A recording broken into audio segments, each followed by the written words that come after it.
बिस्मिल्लाहिर्रहमानिर्रहीम। अस्सलाम वालेकुम पंजाबी वीरो, मैं तुहाड़ा नमाना दोस्त असगर पहलवान रहमानी अज एक नवी गलबात लैके तुहाडे कोल आया वां। मेरा सोहना रब जो चाहे वो करता है। इज्जत जिल्लत मौत हयाती सोहने रब दे हथ च है। तेरे कमवा सुभान अल्लाह, जो करना है कर कमाल देना है। कई लभदे मर जाते, घर बैठिया कई जमाल देना है। खाली कई की गोद नूं कर देवें, कई होण यतीम ते पाल देना है।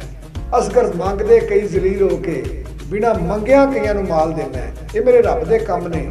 जिन्हों चाहे इज्जत देवे, रिजक देवे, औलाद देवे, बच्चियां देवे, बच्चे देवे। रब सोना जो किसी उत्ते खुश होता है तो उन्होंने मौका देता कि तू अपनी जिंदगी दे विच भलाई का काम कर लै। तो जो भलाई का काम तुसीं करोगे, बहुत ज़्यादा तुहाडे उत्ते मुश्किलात आउणगीआं ते लोग तुहाडे उत्ते झूठियां तोहमतां लाणगे, झूठे ताने मारनगे, झूठे इल्जामात लगाणगे। तो मेरा रब सोना ये गल आंदा है कि मैं जिन्हों चाहां इज्जत दियां ते जिन्हों चाहां जिल्लत दियां, जिन्हों चाहां रिजक दियां। थोड़े बहुते रिजक दा वही मालक है और वही चाहे तो असी साह लै सकने हां। ओहदी मर्जी तो बगैर असी कुछ नहीं कर सकते। मेरा इस गल दे उत्ते ईमान है कि जिहड़ा सोहने रब जिन्हों सोहना रब अपने हिफ्ज़ ईमान दे विच रखदा और कोई बंदा नुकसान नहीं कर सकता। जो तुसीं भलाई दा काम करोगे तो अपने ज़हन दे विच गल कर लवो कि तुहानूं लोकां ने गल्लां करनी ही करनियां ने। क्योंकि हज़रत अली रज़ी अल्लाह तआला अन्हु दा कौल है कि तुसीं नेकी दा भलाई दा काम करदे हो तो तुहानूं उहदे विच मुश्किल नहीं हुंदी, वो तुहाडी नेकी कबूल नहीं है। अगर तुसीं परेशान होए हो वो नेकी दी तुहानूं मुश्किल पेश आई है तो यह मतलब है कि वो तुहाडी नेकी रब दे घर दे विच कबूल है। तो फिर कामयाब होने वाले लोग जिहड़े ने वो कभी पिछे मुड़ के नहीं वेखते। हासदीन मुनाफिकीन पहले दिन तो लगे होंदे ने। लोगों ने तुहाडे उत्ते उन्हां लोगों ने गल्लां करनियां ने जिन्हां तुहाडे तो हसद करना, जिन्हां तुहाडी चंगी गल नूं भी बुरिया करके वखाना है। मैनूं बहुत चंगी तरह याद है कि कुछ साल पहले कुछ हासदीन जिहड़े मेरे तो हसद करने वाले लोग सन। 2-4 साल पुरानी गल है कि 2-4 बंदे झूठे इल्जामात झूठियां भरा लेकिन मेरे सामने नहीं, मेरे सामने अज तक उन्होंने हिम्मत नहीं हुई कि आन के सामने बह के गल कर लैन। पिछे लोगों को जाके गल्लां करते हैं जी असगर पहलवान इस तरह करता, असगर पहलवान। तो मैं एक अल्लाह के दरवेश बंदे के कोल गया, मैं कि बाबा जी तुसीं अल्लाह के वली हो, नेक इंसान हो। मेरे कुछ हासदीन और मुनाफिकीन जिहड़े ने वो हमेशा मेरे ते झूठियां इल्जामात, झूठियां गल्लां, झूठियां तोहमतां लाते हैं। मेरे खिलाफ लोगों ने झूठियां गल्लां सुनाते हैं। उन्होंने कहा पहलवान साहब जो है नाम वाला वही तो बदनाम है। जिस बंदे ने काम करना है, जिन्हें मुआशरे दे विच अपना मकाम हासिल करना है, उन्होंने लोगों ने गल्लां करनियां ही करनियां ने। यदि एक मैं तुहानूं छोटी जी मिसाल देना, बजुर्गों ने मैनूं ये गल कहा पहलवान साहब एक मिसाल सुनो।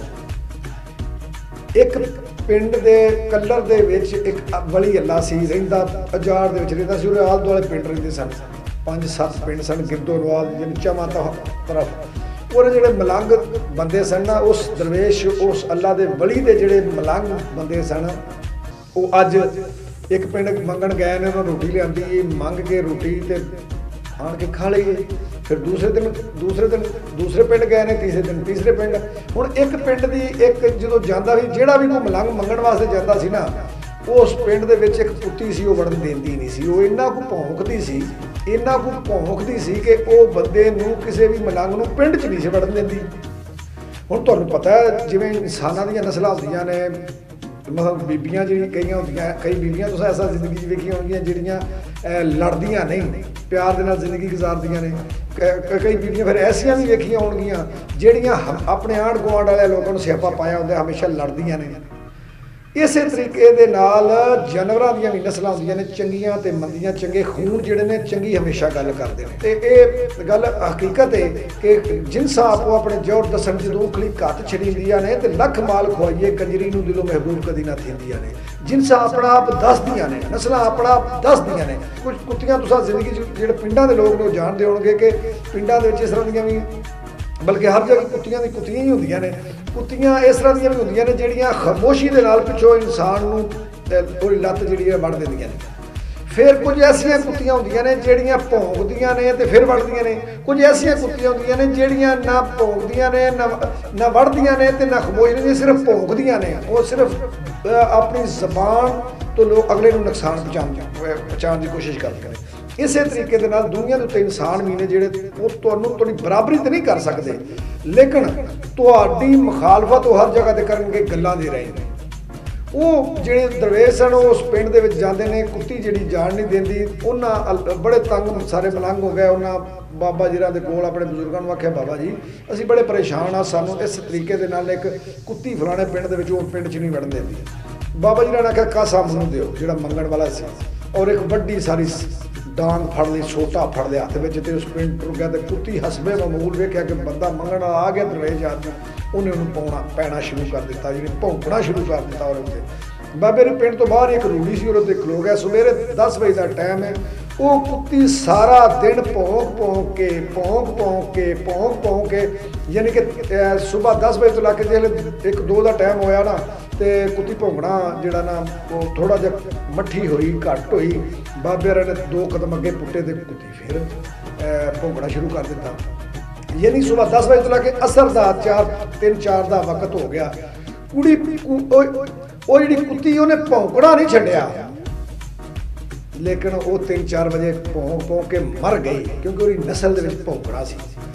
अगर तुसा कामयाब होना तो ऐसे कुत्ते लोग जिहड़े तुहाडे उत्ते भौंकदे ने, झूठे इल्जामात लगाते हैं, तो फिर तुहानूं कामयाब होना तुसीं उन्हां हल नहीं वेखना। तुसीं अपनी जिंदगी जिहड़ी अगर तुसीं कामयाब अपने आप नूं वेखना चाहते हो, तो कुत्तियां बिल्लियां हल नहीं वेखना, तुसा कामयाब होना है।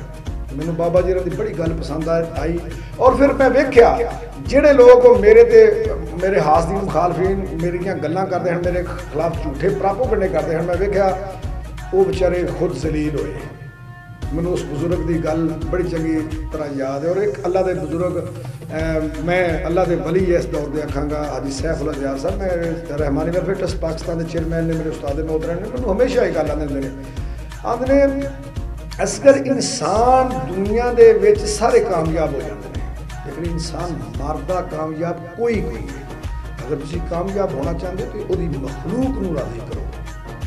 मेरे सदर रहमानी वेलफेयर ट्रस्ट पाकिस्तान के तारक महमूद साहब की मैनूं बहुत चंगी तरह गल याद है। मैं कई बार उन्होंने ये गल आना कि सदर साहब मैं बड़ा परेशान, लोग झूठे इल्जाम लगाते हैं।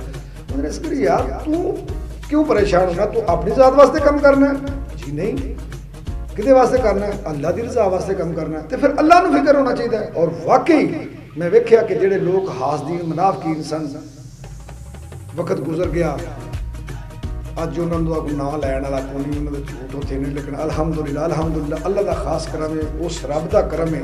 वाता इज़्ज़त मन तशा वाता ज़िल्ल मन तशा, वो सोने रब ने इज्जत दी।